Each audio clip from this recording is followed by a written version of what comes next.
Ladies and gentlemen, fight fans all around the world, you are watching What You Need. In Boxers Not Talk Much About today, we're going to look at the brother of Juan Manuel Marquez. Of course, Juan Manuel Marquez is known as the greatest active Mexican fighter today, and he campaigns now at welterweight, Dinamita. Well, Dinamita had a younger brother who was in boxing. His name, Rafael Marquez, also trained by Nacho Beristain. And we're going to look at his career because he also had a pretty outstanding career as a boxer professionally. He debuted 2 years after Dinamita, and his most outstanding matchup before having a world title was in his 29th fight when he faced Mark Too Sharp Johnson, who was flyweight and super flyweight former champion, and he was able to beat Mark Johnson twice, attaining the USBA bantamweight title. He would face Tim Austin, a long-reigning IBF bantamweight champion, in his 32nd fight and beat him, knocking him out in the 8th round to attain the IBF World Bantamweight title, which he defended successfully 7 times against another former world champion in Mauricio Pastrana.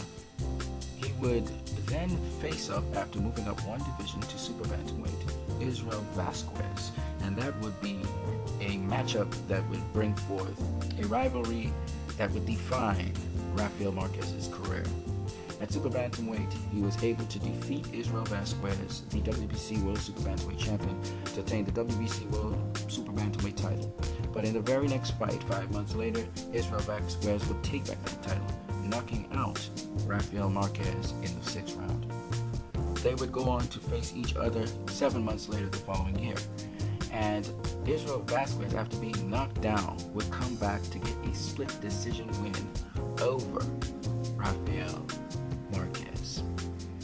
But the two would meet up yet again in 2010.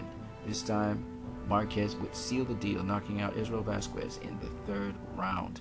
What a rivalry they had. He would move up 1 division, yet again to featherweight, this time to face Juan Manuel Lopez. Seeking out a 3rd divisional title, he fell short of the mark. When he didn't answer the bell for round 9, he would try again to get a shot at a title, this time at super bantamweight against Toshiaki Nishioka, the world super bantamweight champion at the time, WBC, and he would lose to him. He would face former world champion at super flyweight Eric Aiken, and he would knock him out in the very first round. That set him up to try and face Christian Mijares at featherweight, who was also a former world champion, but he was knocked out in the 9th round. He faced 7 world champions and he had wins over 5 of them. So he had a pretty remarkable career. Check out his fights. His fighting style is very similar to Juan Manuel Marquez. He was a 2-divisional, 2-time world champion. You guys have a great one.